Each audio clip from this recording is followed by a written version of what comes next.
Andrea, you can start. Okay. Well, hello and good evening, everyone. My name is Andrea, and I'll be your host for today's webinar. This is the 34th webinar organized by Agricos Alumni Association in collaboration with the Botanical Society of Goa. Hearty welcome to our keynote speakers Lisa Pinheiro, Pooja Fatte, and Priyanka Vandit Naik, our beloved mentor, who's also the session moderator, Sir Miguel, who's an agricultural consultant and visiting professor of urban gardening at the MP College of Arts and Science, Panjim, and to all the participants. The topic for today's session are physiological disorders in plants, planting and nurturing of leafy vegetables, and self-irrigating pots and potting. The speakers will share their knowledge and expertise with us in an effort to efficiently manage our plants and resources. Now, before we begin with the presentations, I would kindly like to remind the participants to turn off their video and keep your microphones on mute in order to avoid any disturbances during the presentation. In case of any queries, you can either type it in the chat, which will be duly addressed, or raise it during the question and answer session scheduled in the final quarter of the webinar. Moving on, let's begin with the first topic for today's webinar, physiological disorders in plants. If you've noticed certain abnormalities in your plants, in spite of keeping the pests under check, our first speaker, Lisa, an agricultural graduate, the founder of kitchen gardening and plant health consultancy called Fruits of Hard Work, will talk to us about physiological disorders in plants. She has organized several webinars and training sessions on kitchen gardening, composting, pest and disease management, and other agriculture related topics. She is now going to join the session to share her expertise on the topic. So, welcome, Lisa.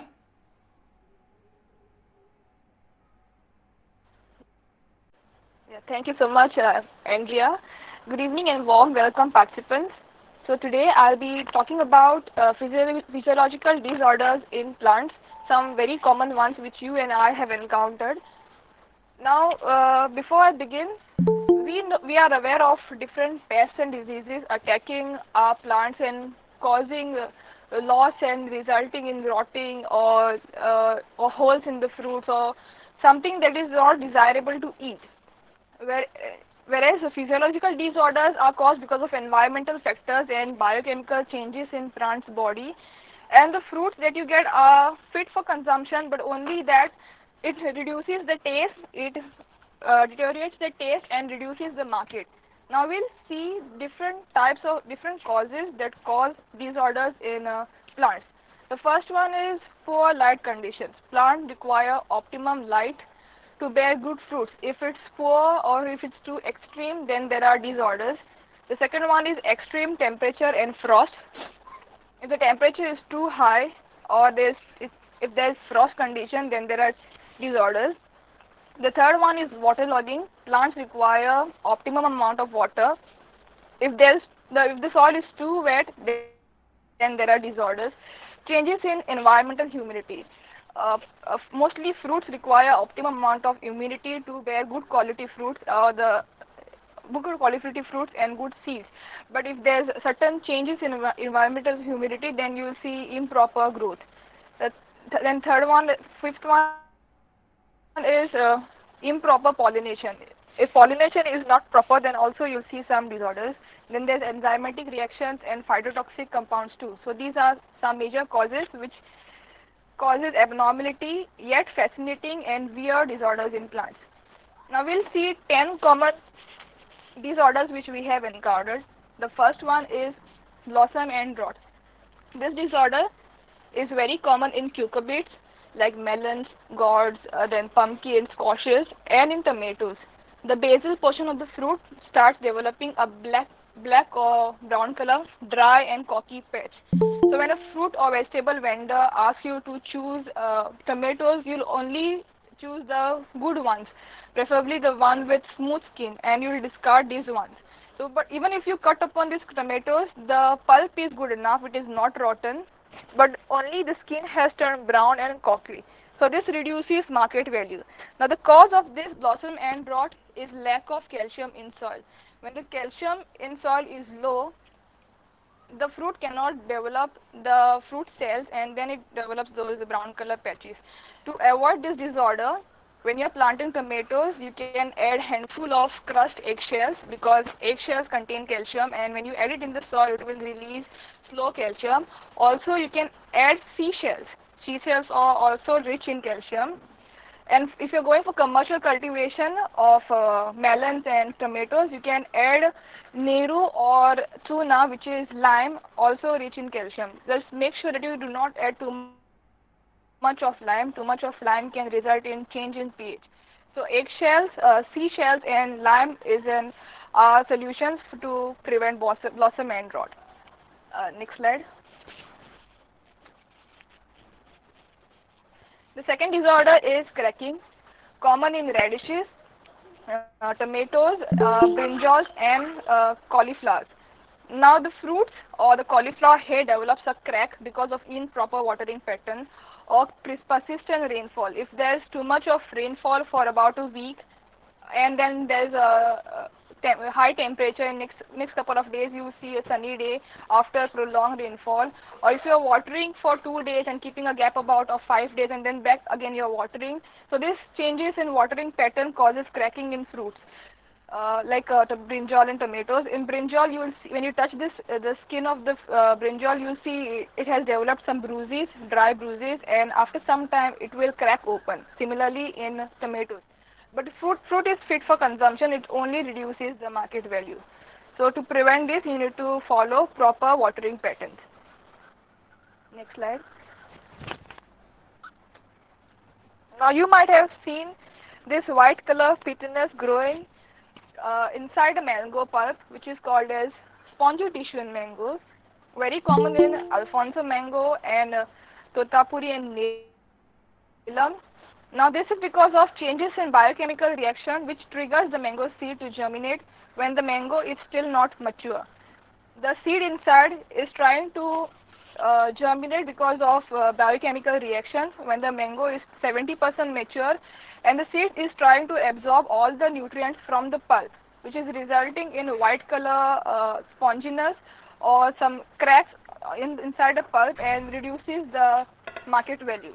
Now to prevent this disorder, Indian Institute of Horticulture Research, Bangalore, has developed a solution called as Arka Saka Nivaraka, which should be sprayed on mangoes which develop sponginess 1 month prior, so that it gets prevented from this kind of spongy tissue disorder. The other way is, instead of letting the mango to ripe on the tree, you can harvest it 3 weeks prior. Keep it in hay or paddy, and then when it ripens in the paddy or hay, you can sell it. This prevents spongy tissue to some extent, not much, but to some extent. Hopefully, will the Arka Shaka Nivaraka solution get introduced in Goa soon. So this is the reason for spongy tissue. Uh, the next one is blossom drop in chili. We might have heard that you must not plant chili in monsoon. One is because of fungal diseases, because chilies do not like wet field. And another reason is blossom drop. The flowers during monsoons tend to fall because of too damp soil. Chilies do not like too much of water in the soil, and if there's too much of water, the flowers drop off. So this is one reason. If those who are growing chilies in pots, it's okay to grow in monsoon. You can get the pot inside, and when it's sunny, you can keep it outside. But for those who want to grow chilies in fields during monsoon, it is not recommended because of this blossom drop disorder. Next slide. Now this is very fascinating disorder called as vivipary. It's common in tomatoes, it's common in jackfruits, it's common in citrus, chiku and papaya. Now this is because of fluctuation in environmental humidity. When environmental humidity is suddenly increases or decreases, the seed inside this fruit starts germinating, and the taste of this fruit deteriorates. You cannot eat the fruit because the nutrient which is all the nutrients from the pulp is absorbed by the germinating seed for its growth, and it spoils the taste.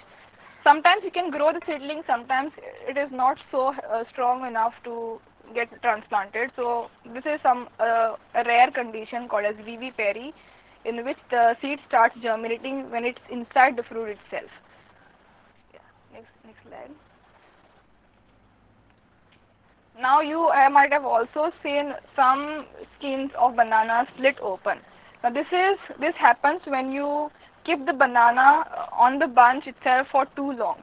It is always advisable to remove banana bunch when it 2 or 3 fingers starts turning yellow. So when you keep it on the bunch for too long, the skin starts splitting because of humidity and high temperature. So even when the vendor is selling you the bananas, you'll always choose the one with fully intact skin and not the open. So this also reduces the market quality, although it's fit for consumption, but to avoid this you need to harvest as soon as possible. Next slide. Now this is also a very common condition in pineapples called as multiple crowning. Instead of having one crown, the pineapple gets more than 5 or 6 crowns, and these are not, sometimes it's prominent, sometimes they are not. And when this happens, the size of the pineapple reduces and also the taste goes. This happens because of too much of nitrogen in the soil. We all know nitrogen promotes leafy growth, but when there's excess of nitrogen, there's too much of growth in the crown and the fruit size reduces. To avoid this, you need to add less nitrogen and make sure that there's not much greenery or not too many weeds growing around pineapple suckers. So yeah, so this is called as multiple crowning. Now this is called as hollow heart of watermelon, not very common, but this happens because of inadequate pollination of female flowers. We all know that, excuse me. Yeah, so we all know melons and gourds and cucurbits are cross-pollinated plants, but when the pollens of these cross-pollinated plants are not proper or not viable, then this condition happens. When not good quality pollens gets transferred on the female flower, this condition happens, wherein the cracks open and gets a hollow part, and the extreme tips of the pulp gets heart-shaped cut. So this is called as hollow heart, caused due to inadequate pollination in flowers. Then there is sun-scalded and pomegranate, not very common in Goa because we have high temperature but humid winds. This is common in places where there is high temperature and warm and dry winds. Because of too high temperature, the skin of the pomegranate starts burning and it starts getting freckles, like it's shown in the picture. Too much of exposure to sun results in completely browning of the skin, and sometimes even the kernels inside the pomegranate turns brown. Although it's fit for consumption, but the taste reduces, and as I said, market value also goes off. And the last one is burr knots in mango. Now you might have seen some galls or some knots on the trunk or on the branches. Now this happens when you plant the graft union inside the soil. It is always advisable that the graft union should be at least 10 centimeters above the soil. When it is inside the soil, the plant feels that it needs to start initiating the roots. But since there's no space, it starts initiating the roots on the trunk and on the branches, and that's why you see these kinds of galls. Inside these there are root tissues. Although the tree does not die, but in the lifespan is low and the yield is low when there is burr knots in mango. So it is always advisable that you plant grafts. The graft union should be at least 10 to 15 centimeters above the soil. Well, these were some common disorders in plants that you have seen. This was all for today. Thank you so much. Thank you, Lisa. Your presentation was certainly helpful and hopefully enlightened our participants. Thank you very much. Next up, we have Pooja Fadte, an agricultural graduate pursuing her master's in agricultural economics at MPKV Rahuri. Besides being a passionate agriculturist, she's a skilled singer, rangoli artist, and a fine volleyball player. Today, she is joining us to share her expertise in kitchen gardening, especially with the planting and nurturing of leafy vegetables. Welcome, Pooja. Yeah. Thank you, Andrea. Good evening, all. I'm Pooja Fadte, and today we will see about the leafy vegetables, planting, and care. In this period of Corona, many of you may have started or taken the interest in kitchen gardening or terrace gardening. So, in this, the easiest to grow is leafy vegetables, as it requires less care and management compared to other crops. They are quick growing, that is short duration crops, and harvested within 2 months. So in today's webinar, we will not go for the commercial production, but we will see how we can grow the vegetables in a kitchen garden for our family need.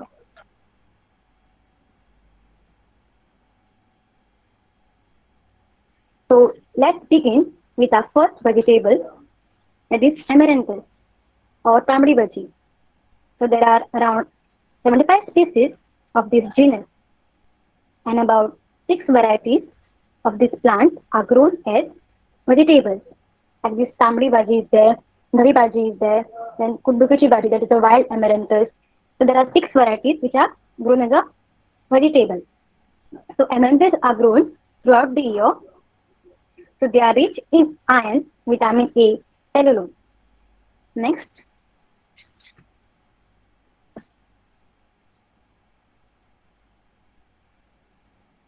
So if you are planning to grow the amaranthus in a kitchen garden, we need to prepare our soil. So for amaranthus, use this soil and make the raised bed.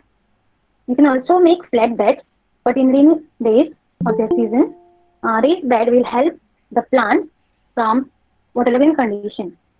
So by preparing the soil or the bed, add the cow dung or compost or vermicompost at the rate of 100 kg or 100 square meter area.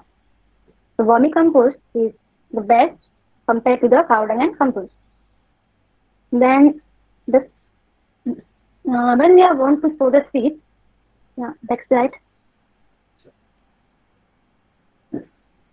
So when we want to sow in the pot on the container, so what is the mixed proportion of the soil mix? So we take the soil, 40% soil, cocoa peat 30% and 30% compost. You can also add some neem powder, the neem cakes, then trichoderma rich compost or vermicompost. So this will prevent from pests and diseases. So this soil mix is applicable to all the upcoming crops. It is same. The next, the sowing. The sowing of amaranthus is done. That is a broadcasting method we use for that purpose. So we take the amaranthus seed, we mix with the sand, and we just spread over the prepared bed. That is a broadcasting method. Then intercultural operation. Watering. Watering is recommended once a day for the amaranthus. Then thinning. Thinning is the process where we remove the extra seedlings. That is, when we sow the seeds, sometimes at one place many seeds germinate or they overcrowded. So these conditions will lead in improper growth of the plant. So we need to remove the extra seedlings. That is thinning. Then is weeding. Weeding is the removal of the unwanted or undesirable plants from the field. So weeding will help in lowering the competition. The next is harvesting. So the amaranthus is ready to harvest within a month. So while harvesting, we need to snip the top part of the plant so that we get multiple harvests. We can harvest 2 to 3 clippings, and we will not need to uproot that plant. The next is intercrop. So the amaranthus can be intercropped with corn or the okra plant. When we plant the okra, so we can intercrop in between them. So this will reduce our space, and as it requires the less management. And also we can put this piece of the amaranthus at the base of papaya tree or banana tree. So we can use that as a alternative. Next is spinach. Spinach is a full season crop.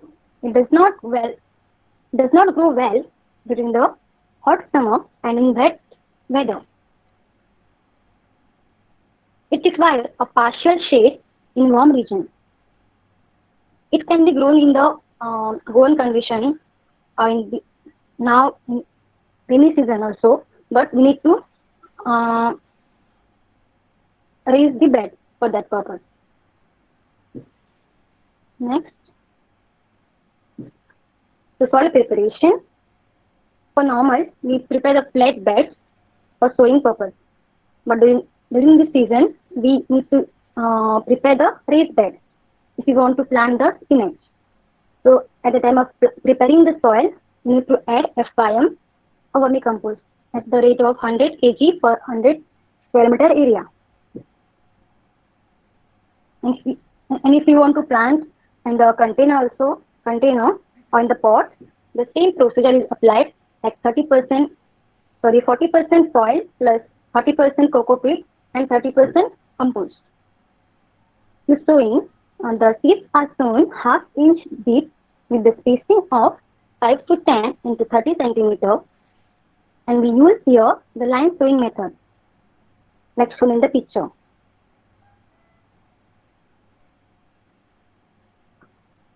Next. So intercultural operation, watering is done. So as per the moisture content, we need to water the plant. If too much water should be avoided or over irrigation should be avoided. Then thinning is also done in the spinach for the proper growth of the plant. Then harvesting, the spinach are ready to harvest in 40 to 45 days after sowing. Hello? By harvesting the spinach, pluck the lower leaves and leave the upper ones. So the upper ones will mature in 8 to 12 days, and about 3 harvests are possible in the spinach. So after that, plant goes for flowering stage.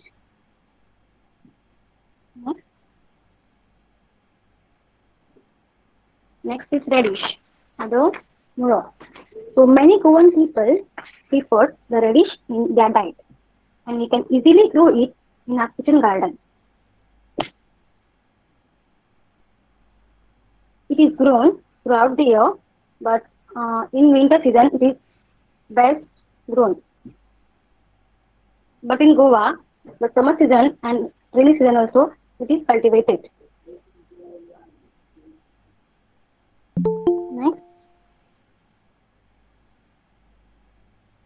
So preparation of the soil. For growing this radish, we need to use the soil, make the ridges like shown in the picture. So ridges are formed and the spacing of 41 centimeters apart. So the plant to plant spacing is 10 to 15 centimeters and at a rate 2 seeds per hill.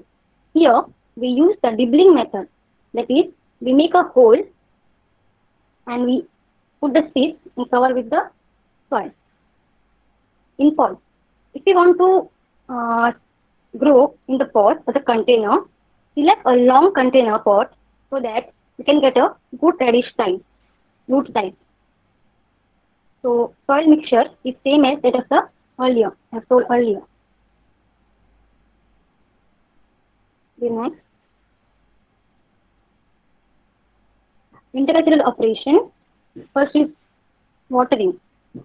So for the radish also, overwatering will lead to fungal infection.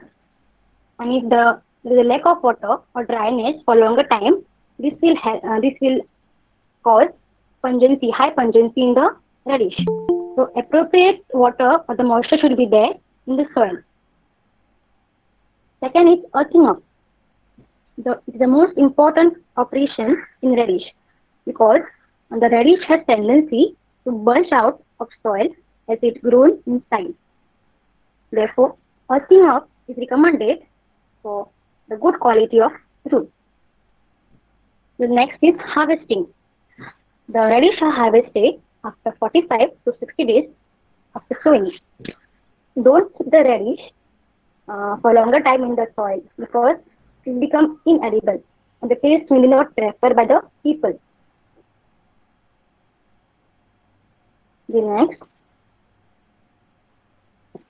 next is fenugreek, that is methi. It is very nutritive vegetable and having the varied medicinal uses.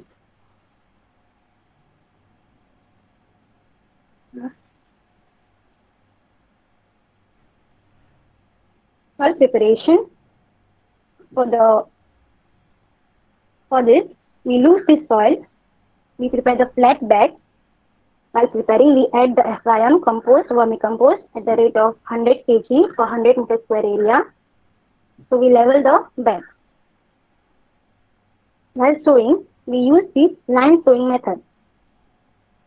In line sowing method, what we do is that after leveling the field, we just take one stick or we take the stick with the help of stick, we make a small line and we sow the seeds.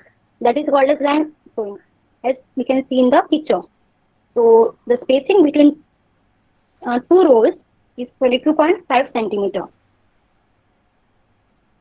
The next. So intercultural operation, watering. So as per the moisture content, we should water the plant.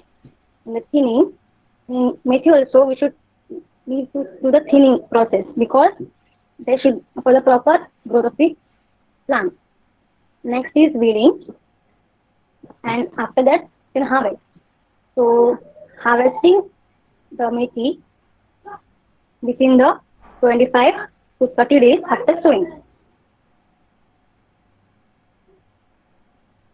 The next is the plant protection.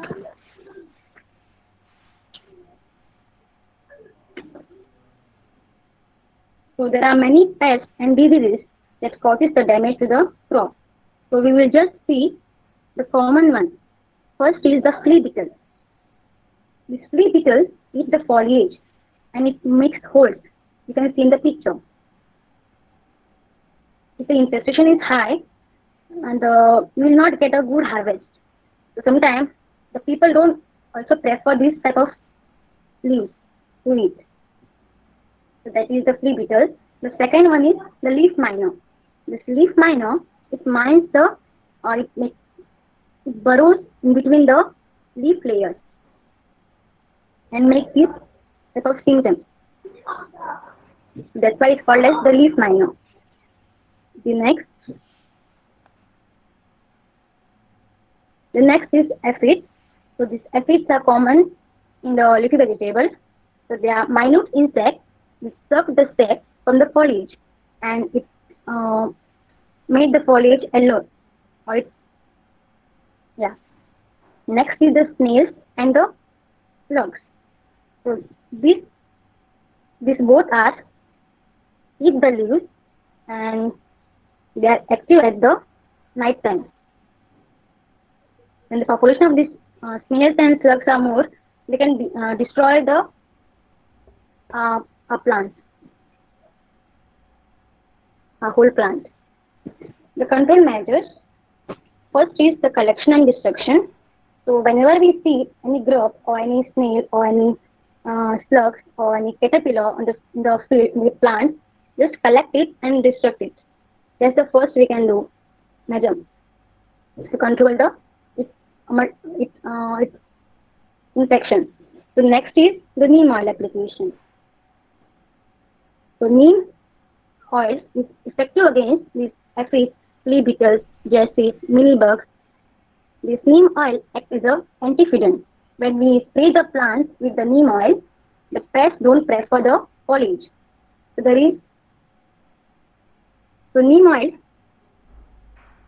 is used at a rate of 5 ml per liter of water. If you need to add some pinch of detergent to it so that it's given on the plant surface. Next is application of Baba. This Baba solution containing the Beauveria bassiana, the fungus which effectively controls both soil-borne insects and foliar-feeding pests. So it causes the white muscardine disease in the pests. This Baba can control whitefly, aphids, thrips, mealybug, and it is used at a rate of 10 ml per liter of water. The next is the Panchakavya. So the Panchakavya is a growth booster and also a pest repellent solution. You can use it at a rate of 30 ml per liter of water. And next is the disease in the vegetables. The first one is damping off. So damping off is a soil-borne disease and the newly seedlings are mainly affected. The rotting of the stem and root tissue occur in this type of disease and the seedling die. So this occur in the soil having poor drainage. And when there is a high humidity in the environment, it also encourages this disease occurrence. Next is Alternaria leaf spot. In this, we can see the dark brown or black circular leaf spots with a concentric circle. The lesion at the center may fall out, leaving a short hole. There are necrotic area formed on the leaves. Sometimes the leaves may drop. The next is the downy mildew of palak. So, downy mildew in this, we can see irregular yellowing patches on the upper surface of the leaf. So we can see from the picture, there is a irregular patches of the yellow patches on the surface of the leaf. And the lesion eventually dry out and turn brown. So there are other many diseases which causes the damages to the plant. So control measures. First is collection and destruction. As I told you, whenever you see the first infection, at time you need to collect it and destroy it so that it will not spread to the other part of the plant. The second is the proper watering. So watering is very important. If we do overwatering, this will lead to the fungal infection and there is a chance of rotting of seeds. So, proper watering is effective. Will be proper. Then third is the use of Trichoderma viridae.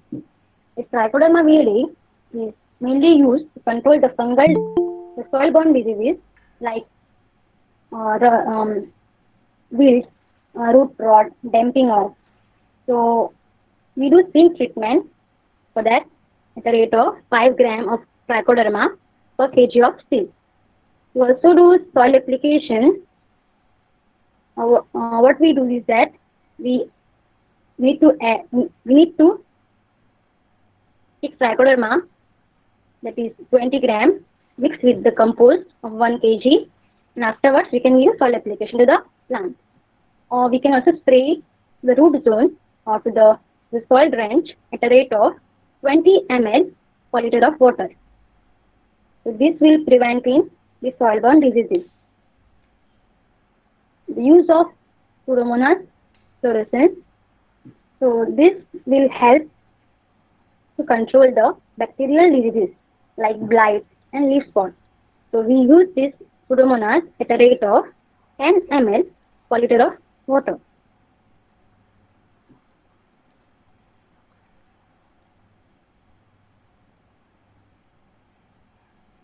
Yeah, thank you. Thank you, Pooja, for your detailed presentation on planting and nurturing of various nutritious leafy vegetables. Now, our final speaker for today, Mrs. Priyanka Vandit Naik, an agricultural graduate who is the proprietress of Priyanka Gardening Services and the joint manager of Rasraj Farms, Molim, Goa. Besides, she has donned various roles as a teacher and has established herself in the agricultural fraternity of Goa through her hard work and dedication. She is here to share her expertise in self-irrigating pots and potting techniques. Welcome, Priyanka. Thank you, Lisa, for a wonderful introduction. Good evening, everyone. Today I'm going to talk about self-irrigating pots and potting. Next. Okay. So what is self-irrigating pots? Okay. So self-irrigating pot is a pot which is based on our principle of capillary action.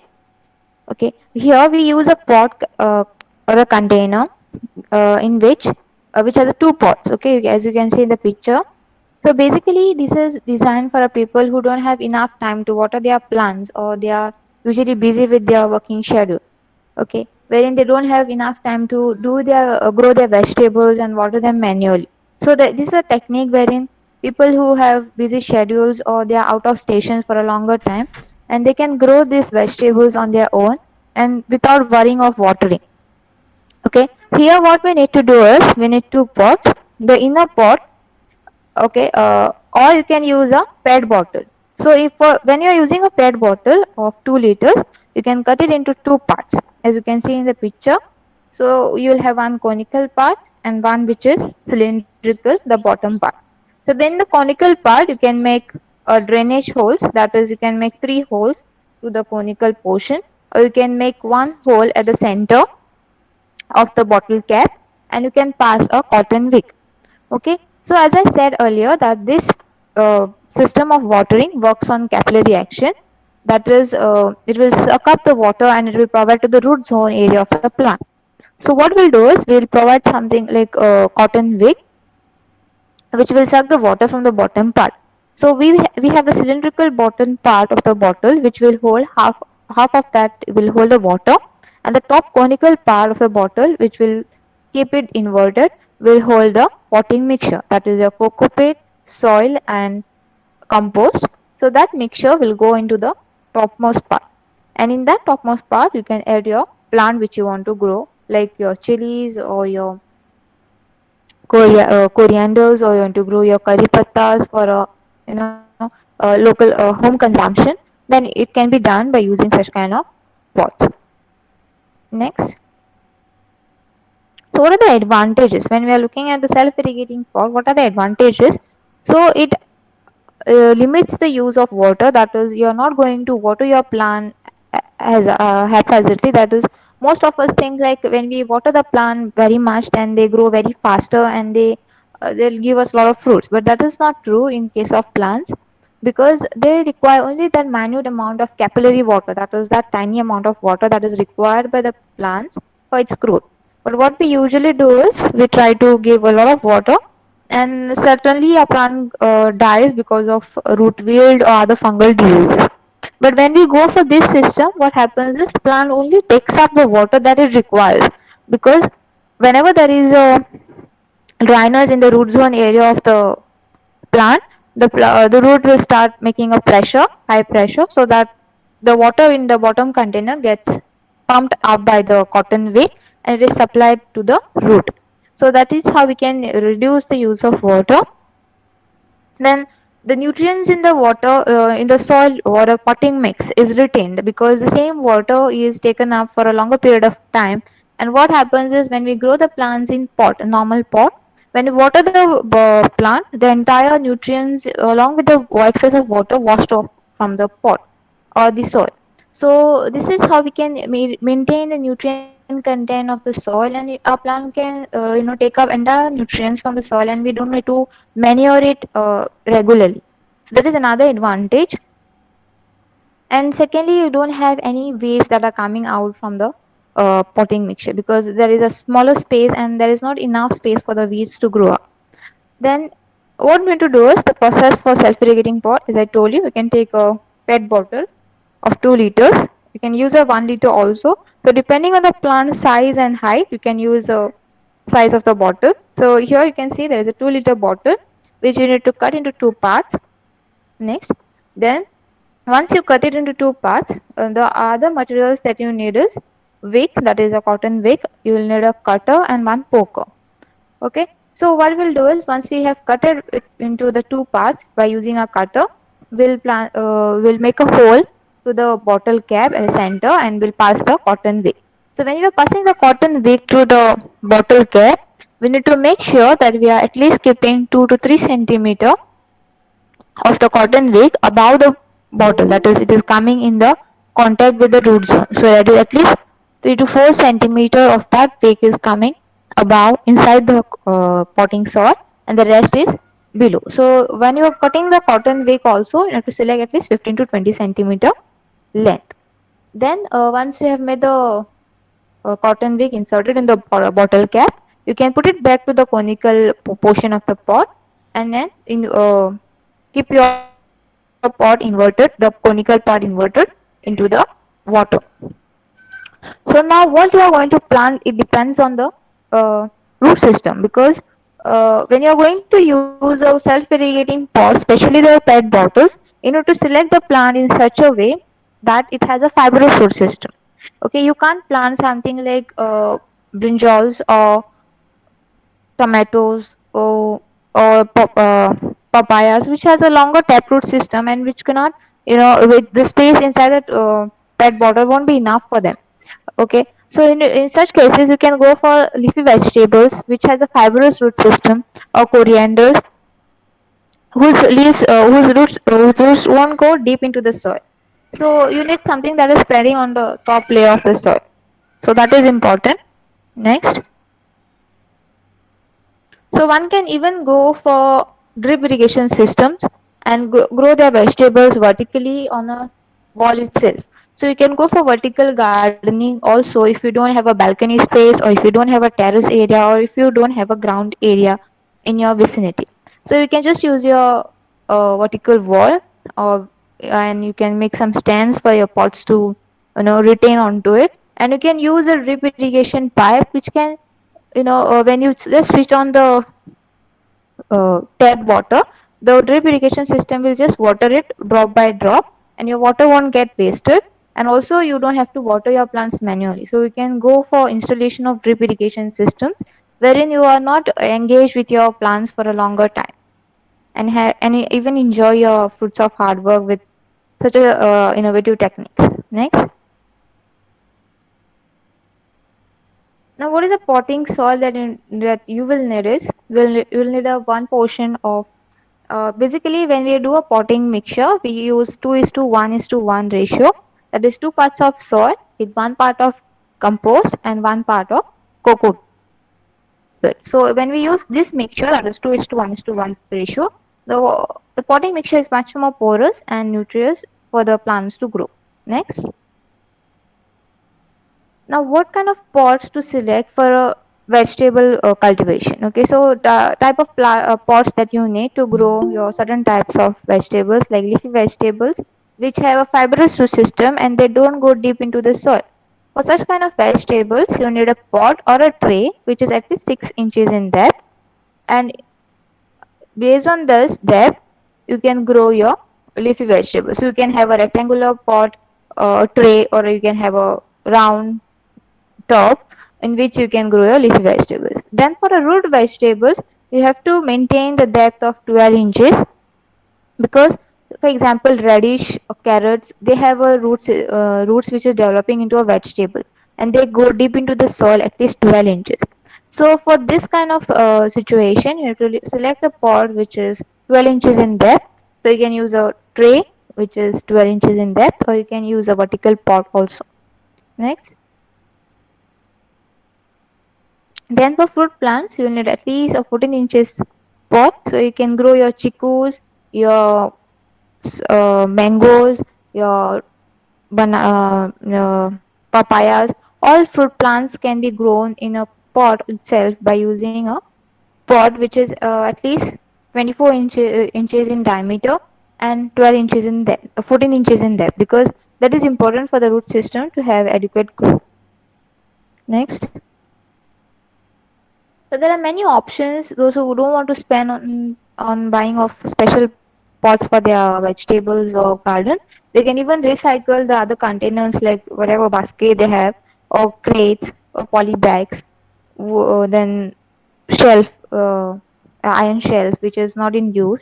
So you can even use a polythene sheet and put the polythene sheet in your torn away cupboards, or which is of not use, and you can put the soil mixture in that and grow your vegetables, any kind of vegetables, and you don't have to spend enough to buy your pot specially to grow your vegetables. So there are many options that one can look at. Next. So here you can see how you can do container gardening when you're staying in apartment itself. So there are many ideas when one people can use when they want to grow vegetables. Next.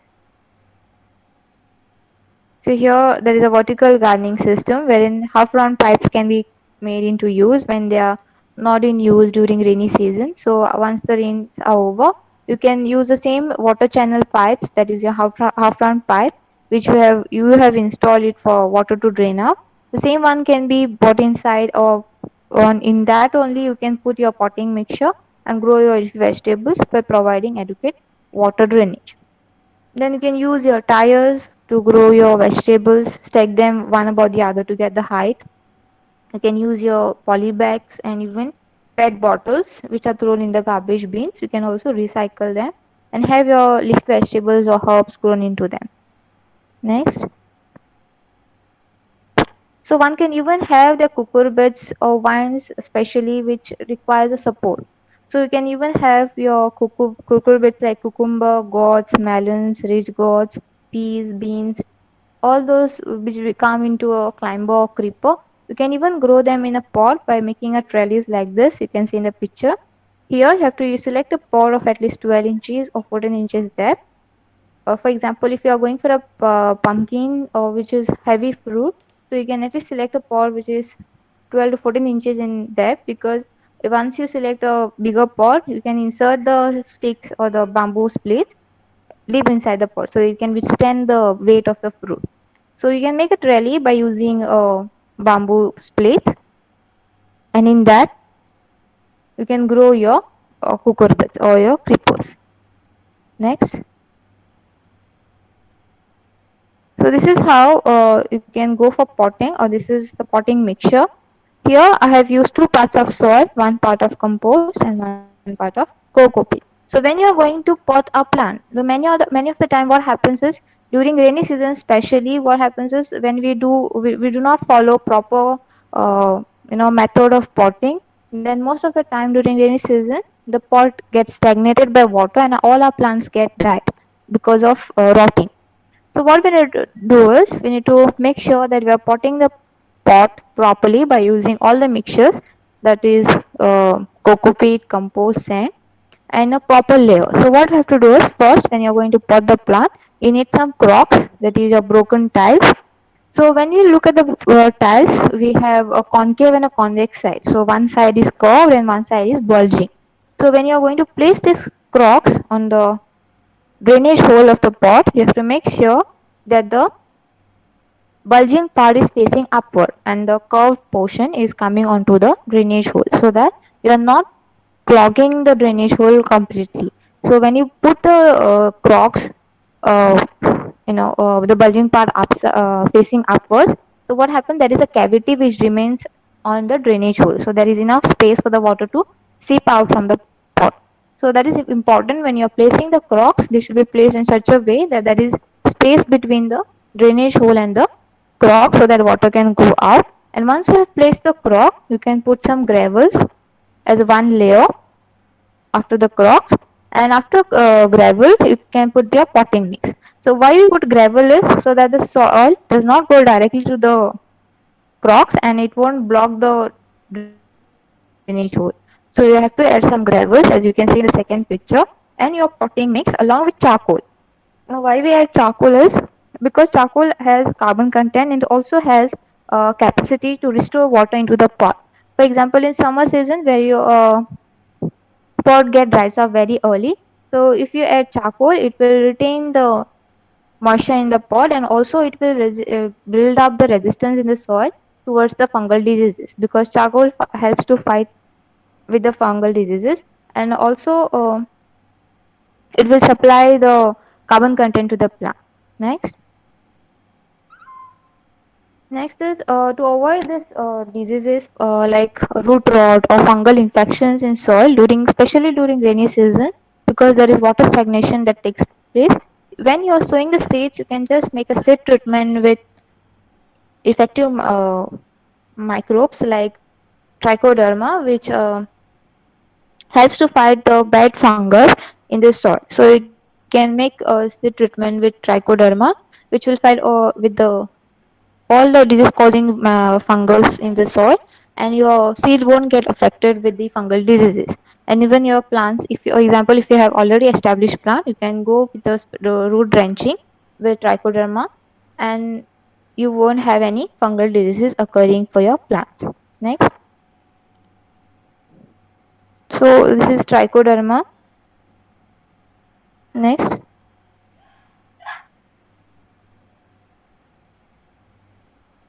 So when you're sowing the seeds and transplanting, basically when you're going for direct sowing during rainy season, what happens is, due to heavy rains or because of end attack, most of the times we see our seeds do not germinate, or they are, when we sow the seed, they are not in that place only. Okay, because most of the time what happens is ants go and take the seed, that is they take away the seed, or sometimes any fungus or any, because of excess of rain also, water gets stagnated near the seed area and they get rotten. So you can use a seed trays, or even if you have a paper cups, and you can raise your seedlings indoors for 20 days. That is, once if you have decided to grow some gourds or bhindi, you can grow them in paper cups, sow the seeds with potting mixture in a in the paper cup and water them. After 20 days, when you have a 3 leaf stage, you can just go and transplant in the main field. So that will avoid the chances of plant to get exposed to heavy rains, and also it will avoid the chances of germination into the field, because that is wasting you a lot of time. Because once, if the seed has not germinated in the field, then again you have to go and put the seed into the soil. So you can monitor your planting if you are going for a transplanting method. Next. So here you can see how you can raise the seedlings in a paper cup using your ice cream cups or tea cups. Usually after parties we throw them into the garbage bin, so you can just recycle them, keep them after the parties, store for yourself, and you can use for your raising of seedlings. And these seedlings are much more healthier because they get more of nutrients when we put the potting mixture, and they are much more sturdy and healthy than the direct sowing. So one can even have microgreens grown in their windowsill or even on their balconies. If you don't have enough space to grow, enough time to have your vegetables grown to the full harvesting period, so you have something called as microgreens, which are ready within 15 days to consume organic and healthy food at your home, and you don't have to worry about, to have the entire mature vegetable at your table. So you can have microgreens which are just at 15 days old, and you can have them in your salads, which are also much more nutritious than the normal mature vegetables that we harvest from the kitchen gardens. Next. Yeah, next.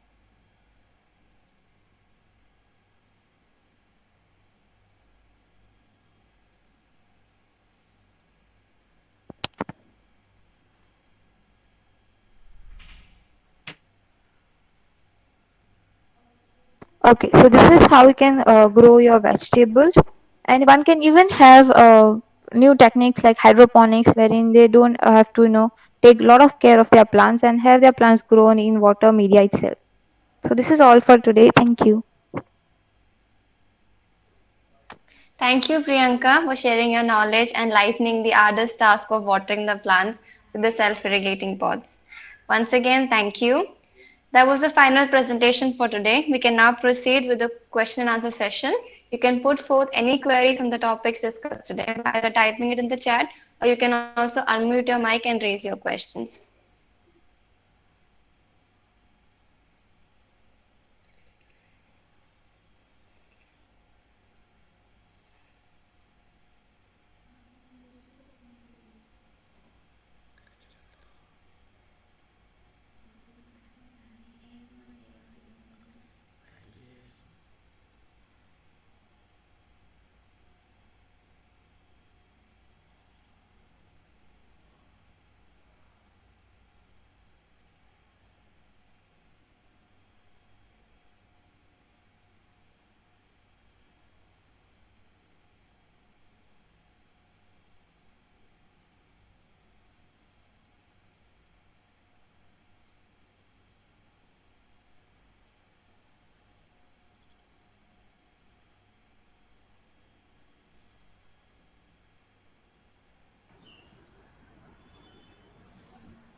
Andrea, if there are no questions, you can wind it up.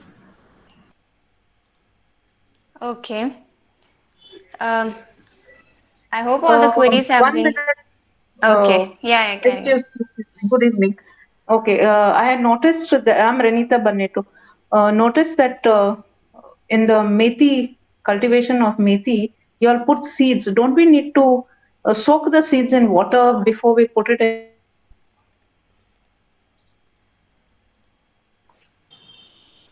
Um,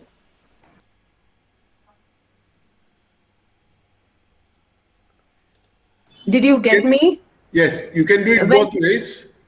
You can soak and sow the seeds, or you can sow them directly and water it. If you soak, the chances of germination are much faster. Okay, okay.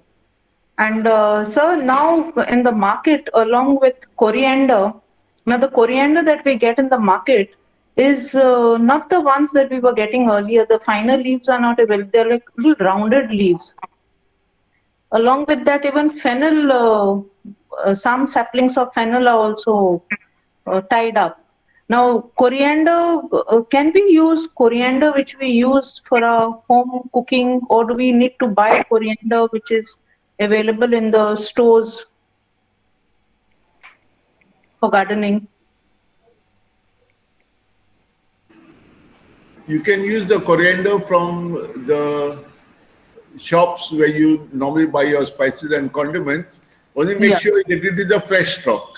Because if it's Okay. very old, then it would have lost germination power, though it will have still the quality for your spices. Okay. And another thing is coriander has to be split, isn't it? That is what I had heard from you when we had attended one workshop at Karai, Shiroda.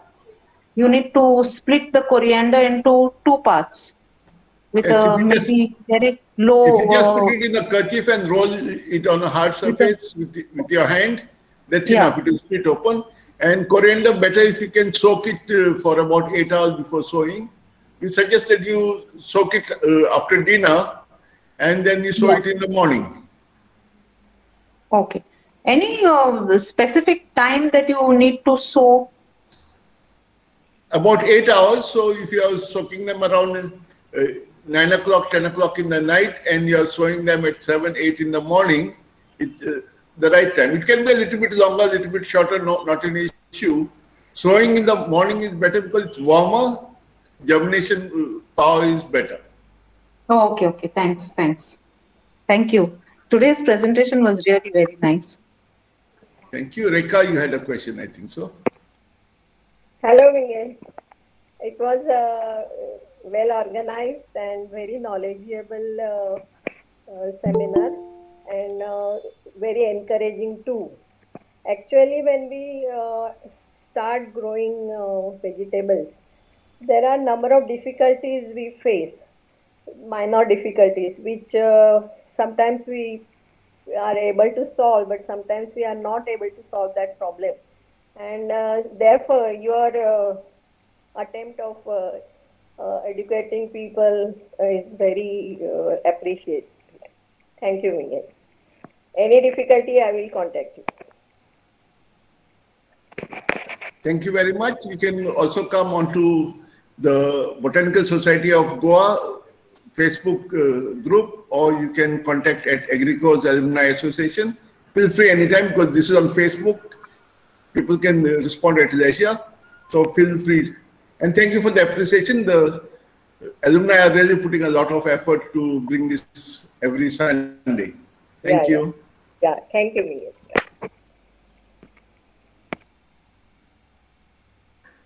Yeah, would that be all, or are there any queries remaining? One more query I have, that when you use methi seeds for say 8 inches diameter pot, how many methi seeds you should use?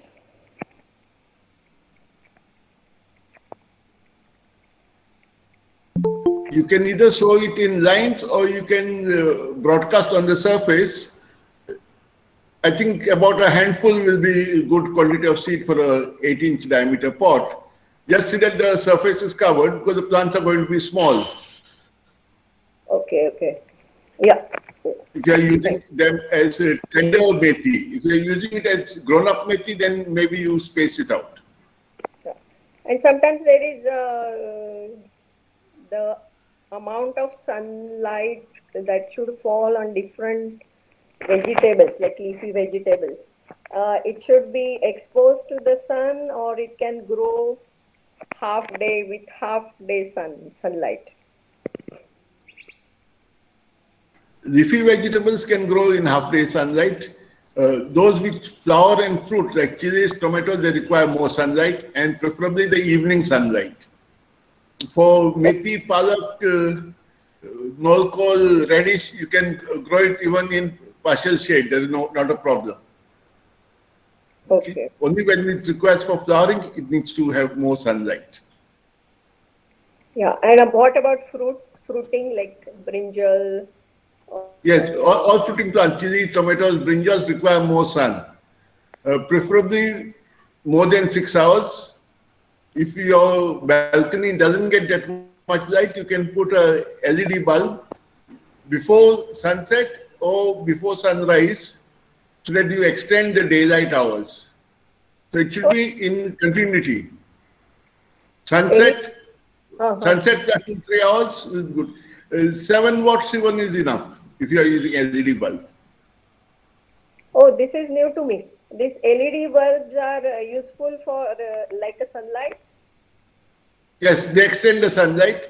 If you see in the paddy fields also, where they have put the LED street lights, you'll find that part of rice remaining a little bit green longer time. So it does affect as if it's a natural sunlight. That is wonderful. Yes, yes. Thank you. Welcome. Andrea, you can close up. Okay. I hope all the queries have been attended to the satisfaction of all the attendants. Now, I would like to proceed with the vote of thanks. Firstly, I'd like to thank Miguel sir for his constant support, guidance, and motivation. I'd also like to thank our speakers, Lisa Pinero, Pooja Fadte, and Priyanka Naik, for sparing their valuable time and effort in putting up such a detailed and informative presentation. You've helped us become better gardeners. Last but not least, I'd like to extend my thanks to all our participants who have actively participated in the webinar. I hope you have had an amazing time and imbibed updated information on the various aspects in the maintenance and upkeep of one's garden. Thank you and have a nice Sunday evening. The session has now ended and the participants can exit the meeting. Thank you.